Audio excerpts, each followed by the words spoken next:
আলহামদুলিল্লাহ, সমস্ত প্রশংসা সেই মহান রব্বুল আলামিনের জন্য। সকলে পড়ি আলহামদুলিল্লাহ। দরুদ এবং শান্তি বর্ষিত হক হযরত মুহাম্মদ সাল্লাল্লাহু আলাইহি সাল্লামের উপর। সকলে পড়ি সাল্লাল্লাহু আলাইহি ওয়াসাল্লাম।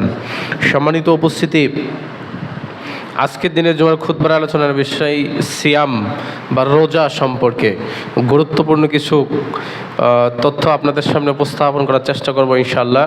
আমা তৌফিকে ইল্লা বিল্লাহ ওয়া আলাইহি ওয়া তাওয়াক্কালতু আলাল্লাহ। আল্লাহ রাসূল সাল্লাল্লাহু আলাইহি সাল্লাম বলছেন যে আমরা তো রোজা রাখি, আমাদের যে দেশে যে নিয়ম কানুন, আগে আমরা খেয়াল রাখি সৌদি রোজা রাখছে কিনা।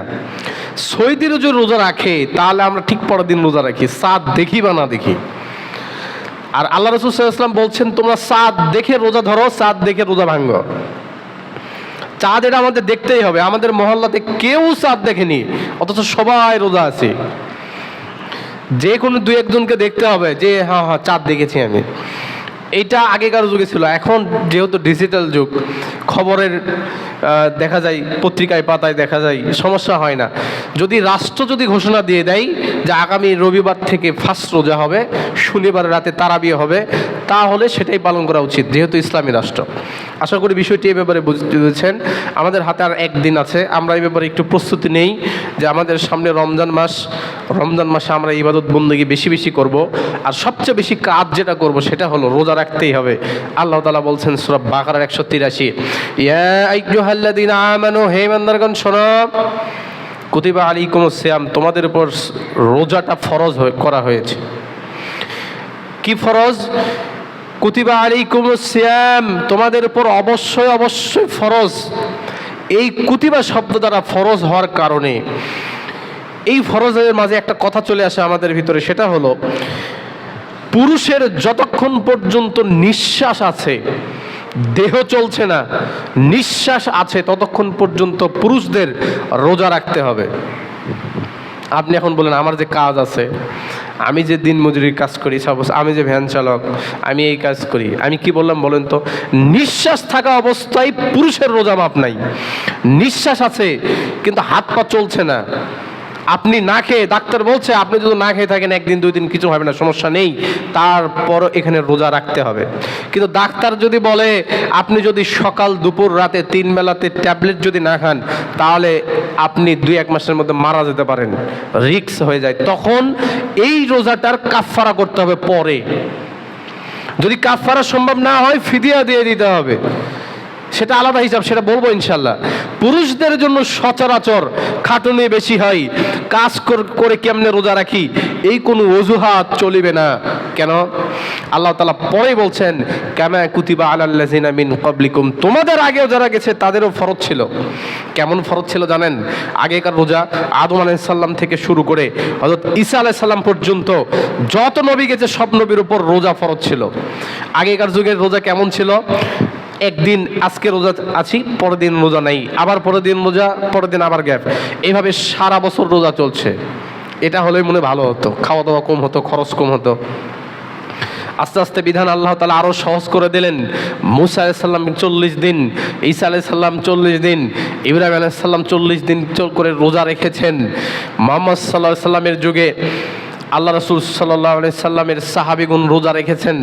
এই আয়াত অবতীর্ণর আগেই রোজা রেখেছেন। রোজার নিয়ম ছিল আমাদের এই রোজার মতোই সন্ধ্যাবেলা বা রাতে আমরা কিছু খাবো, কিন্তু আগেকার নিয়ম ছিল যদি সন্ধ্যাবেলায় কেউ যদি আবার ঘুমে যায়, মাগরিবের নামাজটা ছুটে চলে গেছে, ঘুম থেকে উঠে রোজা ভাঙার আর নিয়ম নাই, ওই রাত আবার পরের দিন আবার রোজা রাখতে হবে, পরের দিন সন্ধ্যায় গিয়ে রোজা ভাঙতে হবে।